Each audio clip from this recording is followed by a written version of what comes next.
بسم اللہ الرحمن الرحیم یا ایہا النبی اتق اللہ ولا تطع الکافرین والمنافقین ان اللہ کان علیما حکیما۔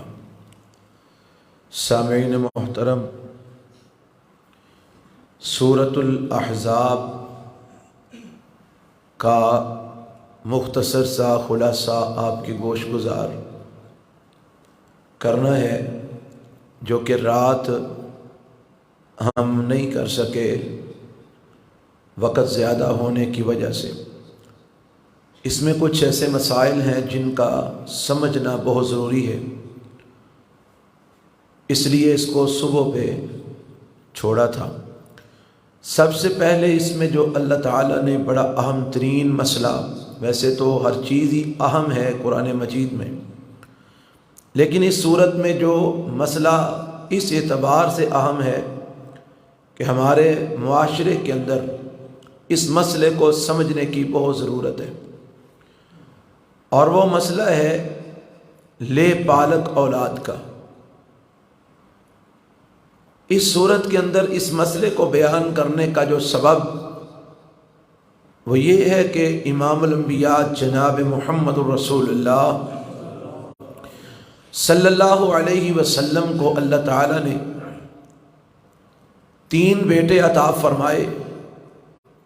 2 بیٹے آپ کو مکے میں اللہ نے عطا کیے، اور 1 بیٹا مدینے میں آ کے آپ علیہ السلام کو اللہ نے عطا فرمایا۔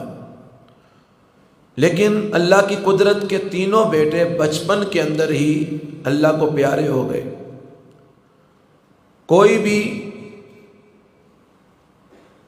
جو ہے نا وہ سن شعور کو یا سن بلوغت کو نہ پہنچا، اور بیٹیاں جو اللہ نے عطا فرمائیں وہ ساری ہی حیات رہیں، زندہ رہیں۔ ان کی شادیاں آپ علیہ السلام نے کی، آگے ان کی اولادیں بھی ہوئیں، لیکن بیٹا کوئی بھی زندہ نہ رہا۔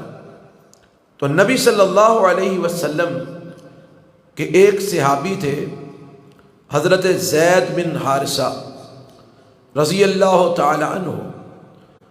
یہ جو ہے نا وہ چھوٹی عمر میں ہی اللہ کے پیغمبر علیہ السلام کے پاس آئے، تو اللہ کے پیغمبر علیہ السلام نے ان کو اپنا بیٹا بنا لیا، منہ بولا بیٹا۔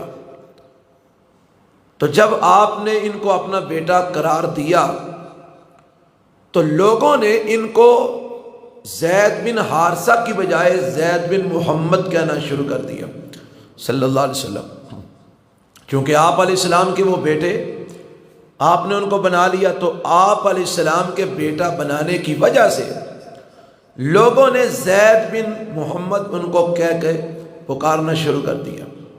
تو اللہ تعالیٰ نے یہ آیات نازل فرما دی، فرمایا ما جعل اللہ لرجل من قلبین فی جوفہ وما جعل ازواجکم اللائی تظاہرون منہن امہاتکم وما جعل ادعیاءکم ابناءکم ذالکم قولکم بافواہکم واللہ یقول الحق وہو یہدی السبیل۔ اللہ فرماتے ہیں اللہ تعالیٰ نے کسی انسان کے پیٹ میں 2 دل نہیں بنائے، ہر انسان کے پیٹ میں ایک ہی دل ہوتا ہے۔ یہ جو بات اللہ نے فرمائی ہے نا، کسی انسان کے پیٹ میں 2 دل نہیں بنائے، اس کا مفہوم یہ بنتا ہے کہ کسی انسان کے اندر بیک وقت ایمان اور کفر اکٹھا نہیں ہو سکتا، کہ ایک بندہ کہے جی میرے اندر ایمان بھی ہے اور وہ کفریہ کام بھی کرے، یہ نہیں ہو سکتا۔ کفر اور ایمان ایک دل میں جمع نہیں ہو سکتے۔ کفر ہوگا تو ایمان نہیں، ایمان ہوگا تو کفر نہیں۔ اور اگر کوئی بندہ ایسی پوزیشن میں آ جاتا ہے کہ وہ سمجھتا ہے کہ کسی حالت میں میرے اندر کفر بھی ہے اور کسی حالت میں میرے اندر ایمان بھی ہے، تو وہ سمجھے کہ وہ منافق ہے، کیونکہ منافقوں کی یہ نشانی ہے کہ وہ جب ایمان والوں کے پاس جاتے تو کہتے کہ ہم مومن ہیں، اور جب کافروں کے پاس آتے تو ان کو کہتے کہ ہم تمہارے ساتھی ہیں، ان کے پاس تو صرف ہم ذرا ان کو دھوکہ دینے کے لیے جاتے ہیں۔ تو یہ جو بیک وقت کسی انسان کا یہ تصور کرنا کہ میں دونوں پارٹیوں کو راضی کر سکتا ہوں، کافروں کو بھی اور مومنوں کو بھی، تو وہ سمجھ لے کہ وہ منافق ہے، وگرنہ ایک انسان بیک وقت کافر اور مومن نہیں ہو سکتا۔ مومن ہوگا تو کافر نہیں، کافر ہوگا تو مومن نہیں۔ اللہ نے ایک پیٹ میں دو دل نہیں بنائے۔ دوسری بات، اللہ فرماتے ہیں جن عورتوں سے تم زہار کر لیتے ہو وہ تمہاری مائیں نہیں بن جاتی۔ زہار کا مطلب کیا ہوتا ہے؟ کسی آدمی کا اپنی بیوی کو یہ کہنا کہ تو میرے لیے ایسے ہے جیسے میری ماں ہے، یا تو میرے لیے ایسے ہے جیسے میری بہن ہے۔ انت علیہ کا امی، انت علیہ کا زہر امی، انت علیہ کا زہر اختی، یہ عربی میں مقولہ ہے کہ تو مجھ پر ایسے جیسے میری ماں کی پشت، تو مجھ پر ایسے جیسے میری بہن کی پشت۔ یعنی ماں یا بہن اپنی بیوی کو قرار دے لینے سے وہ ماں نہیں بنتی، وہ بیوی ہی رہتی ہے۔ لیکن چونکہ یہ بات تم نے جو کی ہے بڑی غلط کی ہے، بڑی گندی بات کی ہے، اس لیے اب تمہیں اس کا کفارہ دینا ہوگا۔ یہ تم نے جرم کیا ہے کہ بیوی کو ماں یا بہن کہنا، یہ تم نے جرم کیا ہے۔ اس جرم کی سزا یہ ہے کہ اب تم کفارہ ادا کرو گے۔ اور کفارہ کیا ہے؟ کفارہ یہ ہے کہ ایک غلام آزاد کرو۔ غلاموں کا آج تصور ہی کوئی نہیں۔ دوسرا اس کا کفارہ یہ ہے 2 مہینے کے مسلسل روزے رکھو۔ 2 مہینے کے مسلسل 60 روزے رکھنا بھی یہ کوئی آسان کام نہیں۔ پھر تیسری صورت یہ ہے جو ان دونوں کی نسبت آسان ہے، 60 مسکینوں کو کھانا کھلا دو، ایک دیگ پکا کے مسکینوں کو کھلا دو۔ تو یہ کفارہ ہے اس انسان کا جو اپنی بیوی کو ماں یا بہن کہتا ہے۔ لیکن اللہ فرماتے ہیں چونکہ اس نے بات غلط کی ہے، اس کو سزا یہ ملے گی کہ یہ کفارہ دے گا، مگر اس کا یہ مطلب نہیں کہ وہ بیوی اب ماں بن گئی ہے۔ وہ بیوی بیوی ہی رہے گی، وہ ماں نہیں بنے گی۔ یہ بات اللہ نے اس آیت میں بیان فرمائی۔ اور تیسری بات اس آیت میں اللہ نے یہ بیان کی، وَمَا جَعَلَ أَدْعِيَاءَكُمْ أَبْنَاءَكُمْ، کہ جن کو تم اپنی زبان سے بیٹا بنا لیتے ہو، جن کو تم لے پالک اولاد بنا لیتے ہو، اپنا بیٹا قرار دے لیتے ہو، وہ تمہارا بیٹا نہیں بن جاتا، وہ تمہارا بیٹا نہیں بن جاتا۔ یہ صرف تمہاری منہ کی باتیں ہیں، میں نے اس کو بیٹا بنا لیا جی، بس وہ تمہارے منہ کے الفاظ ہیں کہ تم نے اس کو بیٹا بنا لیا، وہ تمہارا بیٹا نہیں ہے۔ یہ اللہ کے قرآن کا فیصلہ ہے۔ اب بندہ جننے مرضی جفے مارتا پھرے تے جنیاں مرضی صدقے تے واری تے قربان جاندہ پھرے، وہ بیٹا نہیں بن سکتا۔ یہ اللہ نے کہہ دیا ہے اور یہ ایک اٹل حقیقت ہے، وہ بیٹا نہیں بن سکتا۔ اس کو تم یہ کہہ سکتے ہو یہ میرے بیٹوں کی طرح ہے، میں اس سے ایسے محبت کرتا ہوں جیسے بیٹوں سے محبت کرتا ہوں، میں نے اس کو اپنا بیٹا بنا لیا ہے۔ وہ بننا اور بات ہے، ہونا اور بات ہے۔ تم نے اس کو بنا تو لیا، وہ تمہارا بیٹا ہے نہیں۔ اب جب یہ بات ہو گئی نا کہ تمہارا بیٹا ہے نہیں، تو جتنے حقوق بیٹے کے تھے وہ سارے ختم ہو گئے۔ کیا مطلب؟ بیٹے کی بیوی کے ساتھ باپ نکاح نہیں کر سکتا، باپ اپنے بیٹے حقیقی بیٹے کی بیوی کے ساتھ نکاح نہیں، یعنی اپنی بہو کے ساتھ نکاح نہیں کر سکتا، لیکن منہ بولے بیٹے کی بیوی کے ساتھ نکاح کر سکتا ہے۔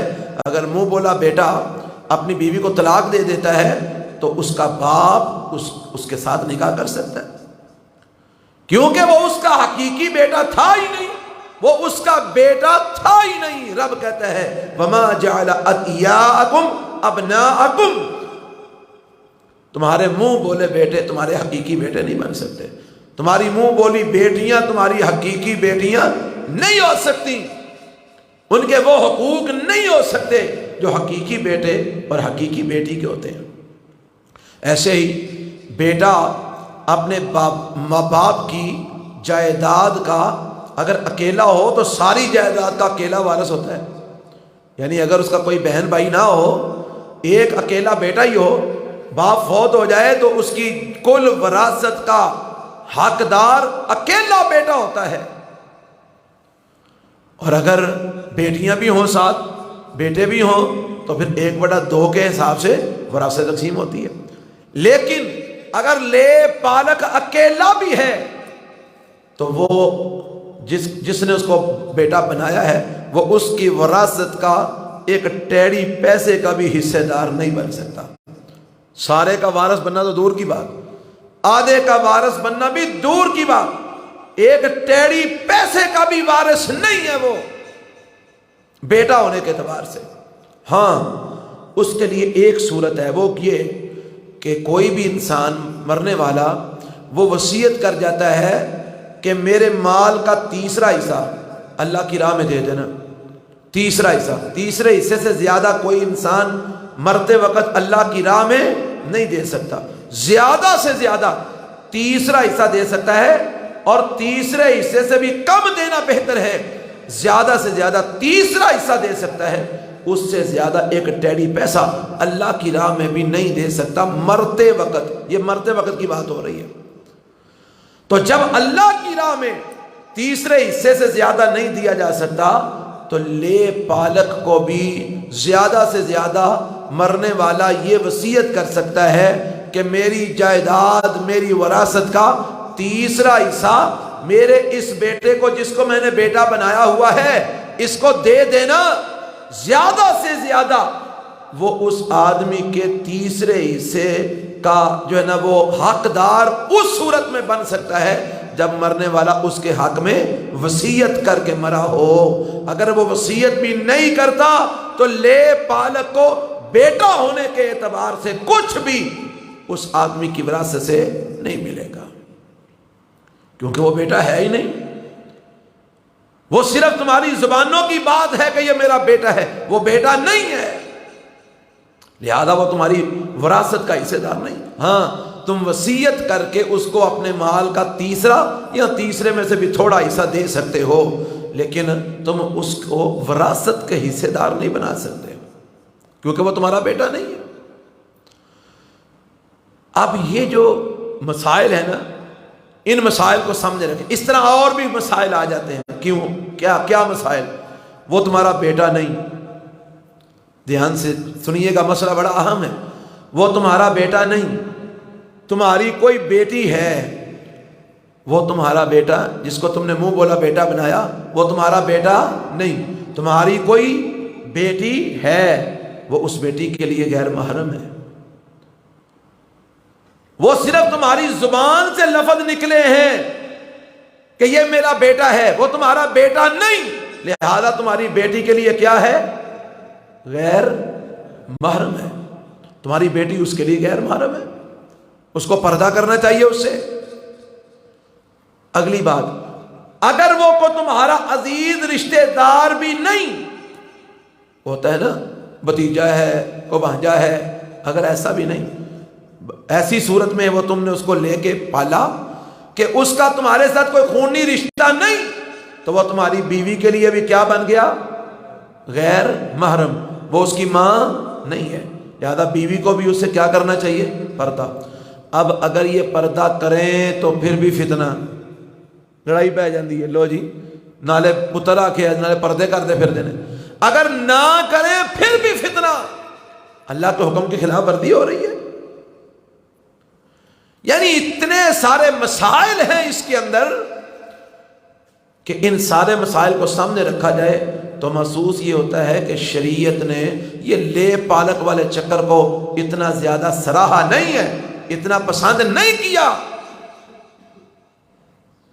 کیونکہ اس کے اندر آگے بہت سارے مسائل جنم لیتے ہیں، وراثت کے مسائل جنم لیتے ہیں، پردے کے مسائل جنم لیتے ہیں، اور بہت ساری پریشانیاں بعد میں بنتی ہیں۔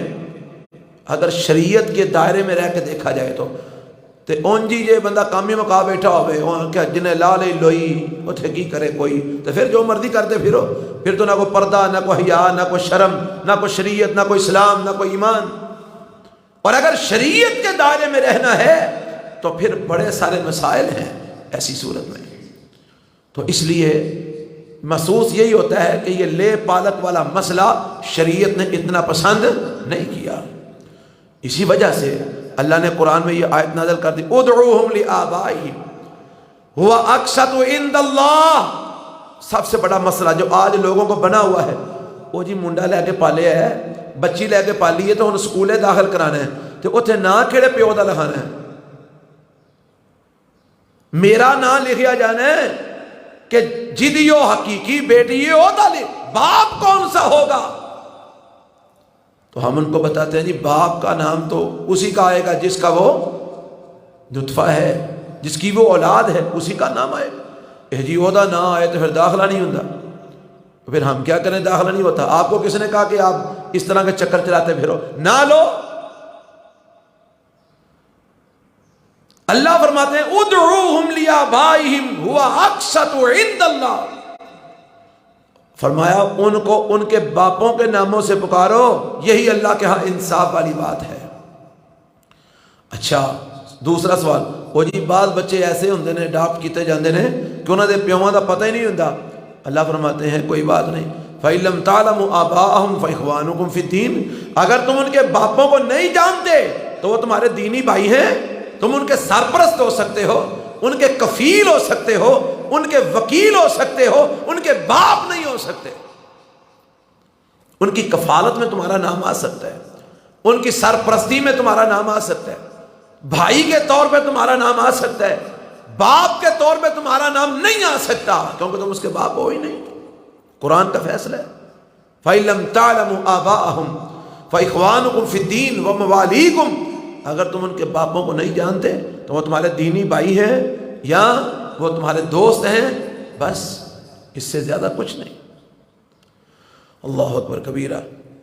تو یہ اللہ تعالیٰ نے ہمیں مسائل سمجھائے ہیں، اور اسی مسئلے کی بنیاد پر اللہ نے اپنے پیغمبر جناب محمد رسول اللہ صلی اللہ علیہ وسلم کا ایک مسئلہ، اصل میں بنیاد اللہ نے رکھی کیونکہ آگے ایک مسئلہ ہو رہا تھا۔ وہ کیا؟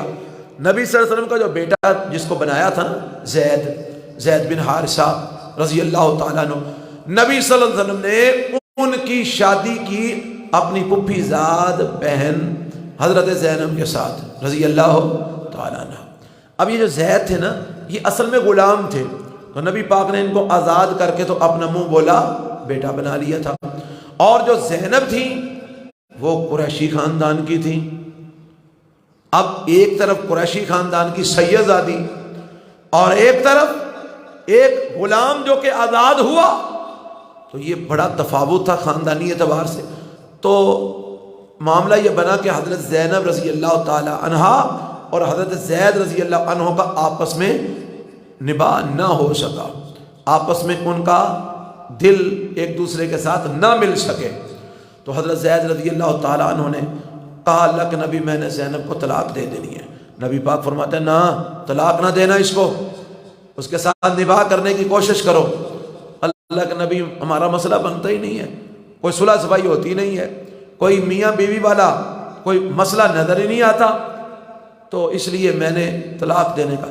اب حضرت زید طلاق دینا چاہتے تھے، نبی علیہ الصلوۃ والسلام جو ہے نا وہ اس طلاق کو روکنا چاہتے تھے، اور اللہ کچھ اور ہی چاہ رہا تھا۔ اللہ یہ چاہتا تھا کہ زید زینب کو طلاق دے گا اور زینب کا نکاح محمد رسول اللہ کے ساتھ ہوگا صلی اللہ علیہ وسلم۔ کیوں؟ اللہ تعالیٰ ایک رسم بد توڑنا چاہتے تھے۔ رسم بد کیا تھی؟ کہ عرب کے اندر جو دور جہالت کے لوگ تھے وہ منہ بولے بیٹے کو بھی حقیقی بیٹے کی طرح قرار دیتے تھے، اور اس کی بیوی کے ساتھ بھی نکاح کو ویسے ہی حرام کہتے تھے جیسے حقیقی بیٹے کی بیوی کے ساتھ نکاح کو حرام کہتے تھے۔ اللہ نے کہا میں نے یہ رسم بد توڑنی ہے، میں نے مسئلہ واضح کرنا ہے، زید زینب کو طلاق دے گا، زینب کا نکاح محمد الرسول اللہ صلی اللہ علیہ وسلم کے ساتھ ہوگا، دنیا دیکھے گی کہ محمد صلی اللہ علیہ وسلم نے اپنے منہ بولے بیٹے کی بیوی کے ساتھ نکاح کیا ہے، جس کا مطلب ہے کہ منہ بولا بیٹا حقیقی نہیں ہے اور اس کی بیوی کے ساتھ نکاح ہو سکتا ہے۔ اب نبی پاک جھجکتے تھے، شرماتے تھے کہ اگر میں نے نکاح کیا تو معاشرے میں لوگ کیا کہیں گے، لوگ پریشان ہو جائیں گے، لوگ باتیں بنائیں گے کہ دیکھو محمد نے اپنی بہو کے ساتھ نکاح کر دیا۔ اللہ تعالیٰ نے ایک دن پیغام بھیجا، فرمایا اے محمد صلی اللہ علیہ وسلم، جبرائیل پیغام لے کے آئے، اے محمد صلی اللہ علیہ وسلم، محبوب ہم نے آپ کا نکاح زینب کے ساتھ آسمانوں پہ پڑھا دیا ہے، وہ آپ کی بیوی بن گئی ہے، اس کو گھر میں لے آئیے۔ نبی صلی اللہ علیہ وسلم نہیں چاہتے تھے کہ میں اس کے ساتھ نکاح کروں، آپ ٹال مٹول کر رہے ہیں۔ اللہ نے کہا اے میرے نبی میں نے آسمانوں پہ نکاح کر دیا ہے، اب آپ اس کو لے آئیے اپنے گھر میں، وہ آپ کی بیوی بن چکی ہے۔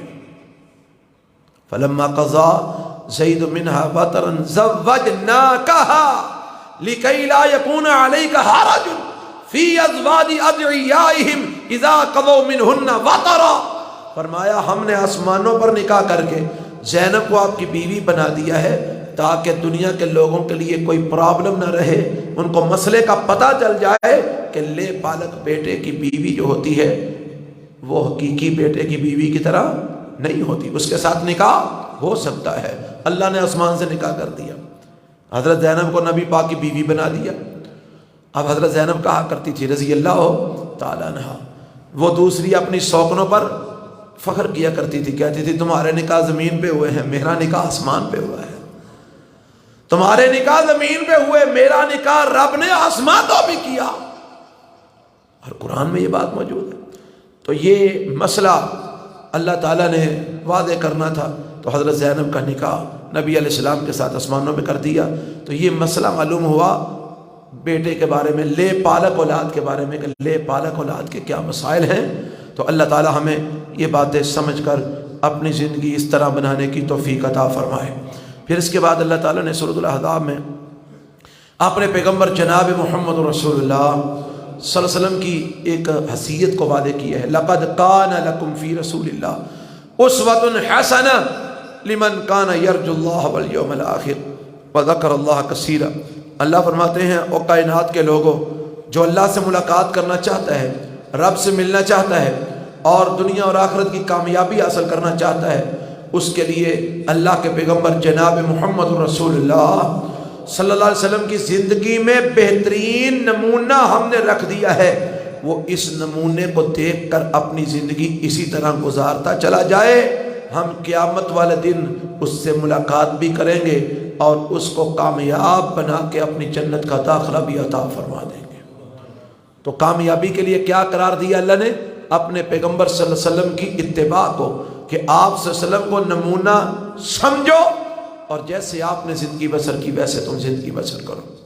پھر اسی صورت میں اللہ تعالیٰ نے مسئلہ بیان کیا ازواج مطہرات کا اور اہل بیت کا، بڑا میں اختصار کر رہا ہوں، توجہ فرمائیے گا۔ اللہ کے پیغمبر صلی اللہ علیہ وسلم کے ساتھ بیویوں کا ایک مطالبہ تھا، نبی پاک کی بیویوں کا مطالبہ یہ تھا کہ مہاجرین اور انصار کی بیویوں کو جس طرح خرچہ ملتا ہے نا، اللہ کے نبی ہمیں بھی خرچہ دیا کرے۔ نبی صلی اللہ علیہ وسلم نے فرمایا میں نہ تو کوئی کاروبار کرتا ہوں نہ کوئی تجارت کرتا ہوں کہ میرے پاس روزانہ کی بیس پہ یا ہفتہ وار کو مجھے پیسے ملے تو میں آپ کو خرچہ وغیرہ دے دیا کروں۔ میرا رزق تو ہوائی ہے، جہاد کی صورت میں مال غنیمت آ گیا، مال فیع آ گیا، تو ایسی صورت میں تو جب آئے گا تبھی میں آپ کو دے سکتا ہوں، تو ویسے تو میں آپ کو کہاں سے دے سکتا ہوں۔ انہوں نے کہا نہیں اللہ کے نبی ہمارا کوئی خرچہ لگائیے، کو ماہانہ مقرر کیجیے، ہمیں دیا کرے۔ اللہ کے نبی نے فرمایا میرے ساتھ ایسے معاملات نہیں ہیں۔ تو انہوں نے جب اصرار کیا تو نبی صلی اللہ علیہ وسلم نے ناراضگی کا اظہار کیا اور قسم کھا لی کہ میں پورا مہینہ اپنی بیویوں کے پاس نہیں آؤں گا۔ اس کو بولتے ہیں ایلا کرنا، قسم کھا لینا، قسم کھا لی پورا مہینہ نہیں آؤں گا۔ آپ کے گھر کے اوپر ایک بالا خانہ تھا، آپ وہاں پر تشریف لے گئے، وہیں سے آپ مسجد میں آتے، وہیں آپ واپس چلے جاتے۔ مشہور یہ ہو گیا کہ نبی پاک نے ساری بیویوں کو طلاق دے دی ہے۔ صحابہ بڑے پریشان، حضرت عمر رضی اللہ عنہ آئے، اللہ کے نبی آپ نے سب کو طلاق دے دی۔ فرمایا نہیں طلاق نہیں دی، ویسے معاملات کچھ ایسے تھے کہ مجھے ناراضگی اختیار کرنی پڑی، علیحدگی اختیار کرنی پڑی، طلاق نہیں دی۔ تو پوچھا اللہ کے نبی مسئلہ کیا ہے؟ فرمایا مسئلہ یہ ہے کہ یہ مجھ سے خرچے کا مطالبہ کرتی ہیں، تو میں خرچہ بلا کہاں سے لا کے ان کو دوں، جب اللہ تعالیٰ دے گا میں ان کو دے دوں گا۔ تو حضرت عمر رضی اللہ تعالیٰ عنہ آئے اور آ کر اپنی بیٹی حضرت حفصہ جو کہ نبی پاک کی بیوی تھی ان کو خوب ڈانٹا، کہا تم کیسے اللہ کے نبی سے مطالبہ کر سکتی ہو، تمہیں خیال نہیں آتا وغیرہ وغیرہ، باپ ہونے کے اعتبار سے ان کو ڈانٹا سمجھایا۔ بہرحال مہینہ گزر گیا، چونکہ ایک مہینے کی قسم کھائی تھی، مہینہ گزر گیا، اللہ نے قرآن میں آیتیں اتار دی، اے میرے نبی آپ جائیے، مہینہ پورا ہو چکا ہے، اب جائیے اپنی بیویوں کو جا کے 2 باتوں کا اختیار دیجئے، ان کو کہیے اگر مال دنیا کا چاہتی ہو تو ہم تمہیں مال دیتے ہیں، لیکن پھر تم نبی کی زوجیت میں نہیں رہ سکتی، مال لے لو اور چلی جاؤ، اپنے اپنے گھروں میں چلی جاؤ، اور اگر نبی کی زوجیت میں رہنا چاہتی ہو پھر دنیا کے مال سے دستبردار ہونا پڑے گا، پھر جو اللہ دے گا اس پہ گزارا کرنا ہوگا۔ بہت بڑی بات تھی، یا دنیا کا مال لے لو یا نبی کی زوجیت لے لو۔ اللہ تعالیٰ معاف کرے، آج کل کی عورتوں جیسی کو ہوتی نا وہ تو آندیاں زوجیت نو چھٹو سنو مال چاہیے، مال تو بغیر گزارا نہیں۔ آج کل بھی یہی ہے کہ بندہ بڑا نیک ہو، صالح ہو، اخلاق والا ہو، کردار والا ہو، بڑا پکا نمازی ہو، پرہیزگار ہو، وہ آندی میں تیری پرہیزگاری ان کی کرا، مینوں خرچہ چاہیے، مینوں پیسے دے، میں سرخی پاؤڈر لے ہونا ہے، میں کپڑے لے ہونے، جوڑے لے ہونے، جتیاں لے ہونی، میں تیری پرہیزگاری ان کی کرا۔ فرمایا ان میں سے ایک چیز کو منتخب کر لو۔ اب اللہ کے نبی تشریف لائے، اماں جی عائشہ صدیقہ رضی اللہ تعالیٰ عنہا کا حجرہ سب سے پہلے آتا تھا، تو اللہ تعالیٰ نے جو بات کہی تھی نبی پاک علیہ السلام سب سے پہلے اماں جی عائشہ کے گھر میں آئے۔ جب آئے نا تو اماں جی عائشہ کہنے لگیں سلام دعا ہونے کے بعد، اللہ کے نبی آپ نے تو مہینے کی قسم کھائی تھی اور ابھی مہینہ تو پورا نہیں ہوا، آج ابھی 29 تاریخ ہے، 29 دن ہوئے ہیں، تو آپ تشریف لے آئے ہیں، قسم توڑ دی آپ نے۔ آپ نے فرمایا عائشہ مہینہ 29 کا بھی ہوتا ہے، تو مہینہ پورا ہو گیا ہے، پورا مہینہ کر کے آیا ہوں۔ یہاں سے اماں جی عائشہ رضی اللہ تعالیٰ عنہ کی محبت معلوم ہوتی ہے کہ محبت اتنی تھی اللہ کے نبی کے ساتھ کہ گن گن کر دن گزار رہی ہیں کہ آج تو ابھی 29 دن ہوئے ہیں، تو آپ نے مہینے کی قسم کھائی تھی، فرمایا مہینہ 29 کا بھی ہوتا ہے۔ اچھا چلیں، آپ نے فرمایا عائشہ اللہ نے ایک اختیار دیا ہے تو دھیان سے بات کو سننا، غور کرنا، ماں باپ سے مشورہ کرنا، پھر مجھے جواب دینا۔ خیال یہ تھا کہ عائشہ کی عمر چھوٹی ہے، 9 سال کی عمر میں تو اللہ کے نبی کے پاس رخصت ہو کے آ گئی تھی شادی ہونے کے بعد، تو 18 سال کی عمر کی تھی جب بیوہ بھی ہو گئی تھی۔ خیال یہ تھا عمر چھوٹی ہے، کہیں جذباتی ہو کر غلط فیصلہ نہ کر بیٹھے، کہا ماں باپ سے مشورہ کر لینا۔ اللہ کے نبی بات کیا ہے؟ فرمایا اللہ نے کہا ہے یا مال لے لو یا نبی کی زوجیت لے لو، اگر مال لینا ہے تو زوجیت نبی نہیں ملے گی، اور اگر زوجیت نبی چاہتی ہو تو پھر دنیا کے مال سے دستبردار ہونا پڑے گا۔ اماں جی عائشہ نے بڑا کمال جواب دیا، فوراً کہنے لگی اللہ کے نبی مسئلہ میرا ہو، میری ذات کا، اور مشورہ میں ماں باپ سے کروں یہ کیا ہے؟ اللہ کے نبی میرا فوراً جواب یہ ہے کہ مجھے دنیا نہیں چاہیے، مجھے اللہ اور اس کا رسول چاہیے۔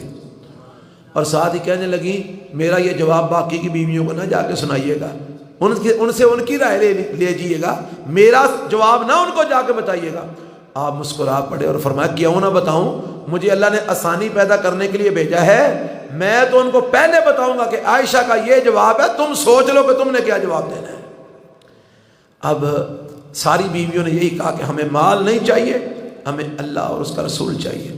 تو یہ ہیں وہ ازواج مطہرات جنہوں نے اللہ کے نبی کی محبت میں دنیا ٹھکرا دی اور فاقوں پر زندگی گزارنے کو ترجیح دی۔ ہمیں نبی کی زوجیت چاہیے۔ اللہ اکبر کبیرہ۔ اور اس سے آگے اللہ نے پھر ان بیویوں کی عظمت کو بیان کیا، کیا فرمایا میرے نبی کی بیوی ہو، چونکہ تم نے ہمیں منتخب کر لیا نا، مال کو ٹھکرا دیا، ہمیں منتخب کر لیا، تو اب ہماری بات بھی سن لو۔ لستن کاحد من النساء ان اتقیتن، ساری دنیا کی عورتیں مل جائیں تمہارے مرتبے کو نہیں پہنچ سکتی، ساری دنیا کی عورتیں اکٹھی ہو جائیں تمہارے مقام کو نہیں پہنچ سکتی۔ اب تمہارے اوپر کچھ تمہارے لیے احکام ہیں، کچھ مسائل ہیں۔ اللہ وہ کیا؟ فرمایا ایک تو مسئلہ یہ ہے تمہارے دروازے پر اجنبی آتے رہتے ہیں، نبی کا گھر جو ہے ہر بندے نے آنا ہے، چنگے مندے نے سب نے آنا ہے، تمہارے دروازے پر اجنبی آتے رہتے ہیں، تو اللہ ہم نے کیا کرنا ہے؟ فرمایا فلا تخضعن بالقول، کسی اجنبی کے ساتھ نرم لہجے میں بات نہیں کرنی۔ نرم لہجے سے مراد ایسا لہجہ جس لہجے کے ساتھ تم اپنے خامدوں سے بات کرتی ہو، تم اپنے گھر کے جو رشتے ہیں باپ بھائی جس محبت سے تم ان کے ساتھ بات کرتی ہو، جس انداز سے تم ان کے ساتھ بات کرتی ہو، ایسے انداز سے کسی اجنبی کے ساتھ بات نہیں کرنی۔ یہ حکم کن کو ہو رہا ہے؟ نبی پاک کی بیویوں کو۔ تو جو حکم نبی کی بیویوں کو ہے وہی حکم ساری امت کی بیٹیوں کے لیے ہے، ساری امت کی ماؤں کے لیے، ساری امت کی بہنوں کے لیے، ساری امت کی عورتوں کے لیے بھی یہی حکم ہے کہ غیر محرموں اجنبیوں سے اس انداز سے گفتگو نہیں کرنی، اس انداز سے تم اپنے خامن سے گفتگو کر سکتی ہو۔ آگے فرمایا اس کا نقصان یہ ہوگا کہ جس کے دل میں کھوٹ ہے نا، کھوٹ، وہ تمہارے نرم لہجے سے سمجھے گا کہ پتہ نہیں یہ کیا چاہتی ہے، اس کے دل میں کوئی ایسا ویسا کوئی خیال ہے، تو وہ تمہارے بارے میں غلط خیال پیدا کر بیٹھے گا، اس لیے یہ کام نہیں کرنا۔ اور یہ حکم ہے کہ گھروں میں ٹکی رہنا ہے، گھروں سے باہر نہیں نکلنا بلا ضرورت، اور اگر نکلنے کی ضرورت پڑ جائے تو جاہلیت کی طرح بناؤ سنگار کر کے بے پرد ہو کے نہیں نکلنا، اور گھروں میں رہ کے کیا کرنا ہے؟ نمازیں پڑھنی ہیں، زکاتیں دینی ہیں، اللہ اور اس کے رسول کی اطاعت اور فرما برداری کرنی ہے۔ اللہ یہ سارے حکم تم ہمیں کیوں دے رہے ہو؟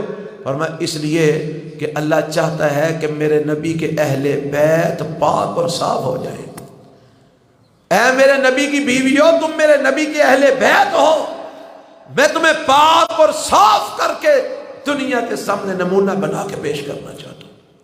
تو یہاں سے ایک یہ بھی مسئلہ معلوم ہوا کہ نبی پاک کی اہل بیت اللہ نے کن کو قرار دیا؟ نبی پاک کی بیویوں کو۔ بیویاں میرے نبی کی اہل بیت ہیں، بیٹیاں بعد میں بنتی ہیں، داماد بعد میں اہل بیت بنتے ہیں، پہلے میرے نبی کی بیویاں اہل بیت ہیں۔ اللہ تعالیٰ ہمیں یہ مسئلہ سمجھنے کی توفیق عطا فرمائے۔ آگے اللہ تعالیٰ نے ایک قانون بیان کیا ہے، وہ کیا؟ فرمایا مومنوں کے لیے جائز نہیں ہے کہ وہ اللہ اور اس کے رسول کے حکم کے مقابلے میں اپنی منمانی کرے۔ مومنوں کے لیے یہ جائز نہیں ہے۔ مومنوں کے لیے جائز یہی ہے کہ جب اللہ اور اس کے رسول کا فیصلہ آ جائے وہاں سر تسلیم خم کر دے، ان کی بات کو مان لے، اور جو اللہ اور اس کے رسول کی نافرمانی کرے گا فرمایا فقط ضل ضلالا مبینا، وہ کھلم کھلا گمراہ ہو جائے گا۔ اس سے بعد اللہ تعالیٰ نے ختم نبوت کا مسئلہ اس صورت میں بیان کیا۔ ما کان محمد ابا احد من رجالکم ولکن رسول اللہ وخاتم النبیین۔ فرمایا لوگوں سنو، یہ میرے جو محمد ہے نا صلی اللہ علیہ وسلم، یہ تم میں سے کسی ایک مرد کے حقیقی باپ نہیں ہے۔ روحانی تو سب کے باپ ہیں، حقیقی نہیں ہے۔ یہ کیا ہے؟ فرمایا اللہ کے رسول ہیں اور خاتم النبیین ہیں۔ اللہ نے ان کے اوپر نبوت کو ختم کر دی ہے، اب ان کے بعد قیامت تک کوئی نبی اور رسول نہیں آ سکتا۔ یہ ختم نبوت کا مسئلہ بیان کیا۔ پھر اس کے بعد اللہ نے آپ کی صفات بیان کی۔ فرمایا اے میرے نبی، ہم نے آپ کو رسول بنایا ہے، شاہدہ گواہ بنایا ہے، مبشرہ خوشخبری دینے والا بنایا ہے، نذیرہ ڈرانے والا بنایا ہے، داعیا الی اللہ اللہ کی طرف بلانے والا بنایا ہے، سراجا منیرا چمکتا ہوا سورج اور روشن چاند بنایا ہے۔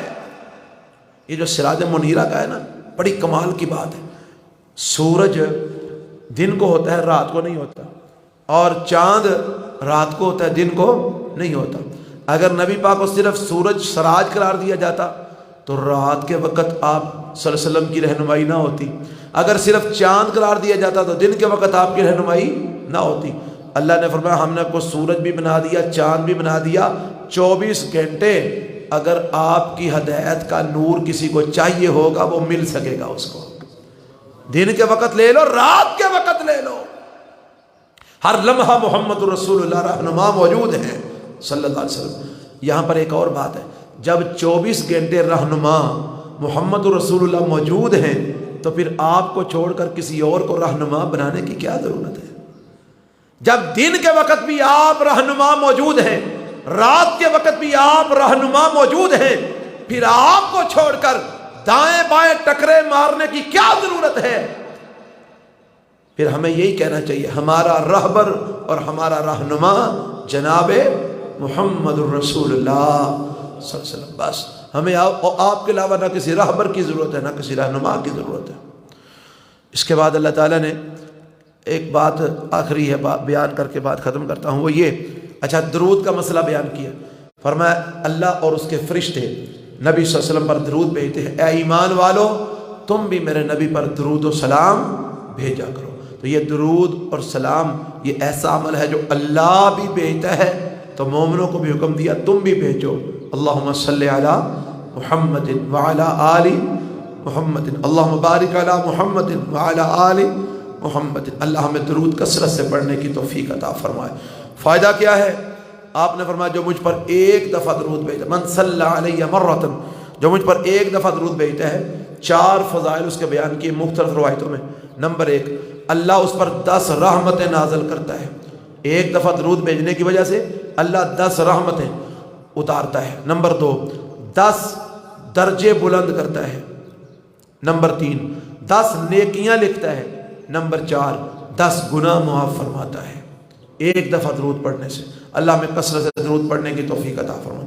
آخر میں اللہ فرماتے ہیں اے میرے نبی اپنی بیویوں اور بیٹیوں کو اور مومنوں کی ماؤں کو کہہ دیجئے یدنین علیہن من جلابیبہن، کہ اگر ان کو گھر سے باہر نکلنے کی ضرورت پڑ جائے تو لمبی لمبی چادریں اوڑھ کے نکلا کریں، اتنی لمبی چادریں جس میں ان کا سر، چہرہ، چھاتی اور باقی کا سارا جسم اور کپڑے شپڑے سب کچھ اندر چھپ جائے، اتنی بڑی چادر لے کر باہر نکلا کریں۔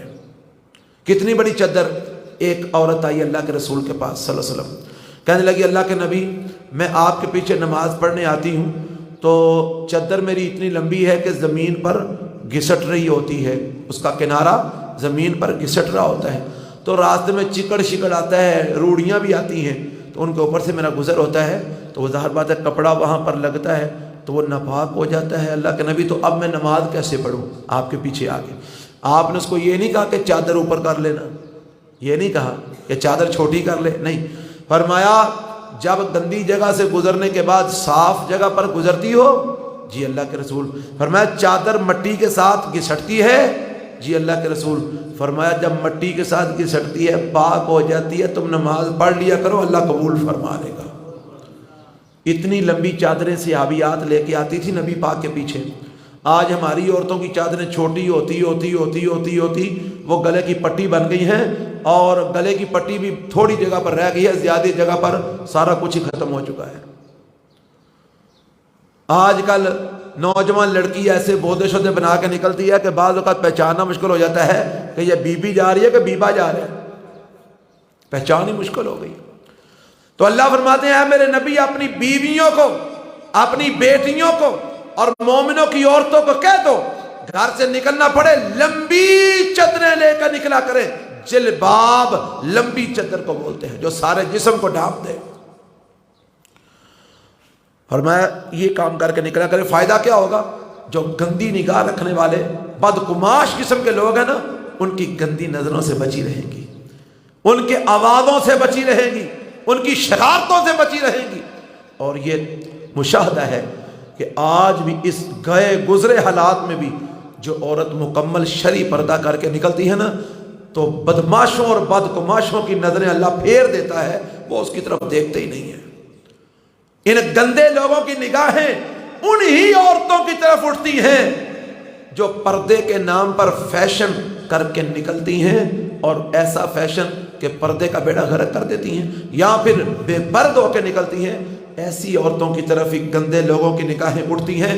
آج بھی جو عورتیں شرعی طریقے سے مکمل پردہ کر کے نکلتی ہیں، اللہ گندے لوگوں کی نگاہیں پھیر دیتا ہے، ان کا من ہی نہیں کرتا ان عورتوں کی طرف نظر اٹھانے کو۔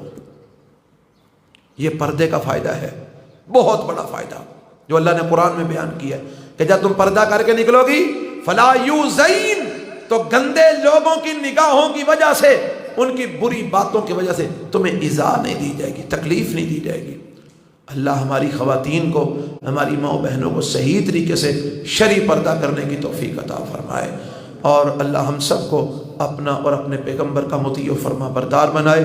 یہ مختصر سا خلاصہ سورۃ الاحزاب کا میں نے آپ کے سامنے رکھا، کئی باتیں بیچ میں سے میں نے چھوڑ دی طوالت کی وجہ سے۔ سبحانک اللہم و بحمدک، اشہد ان لا الہ الا انت، استغفرک و اتوب الیک۔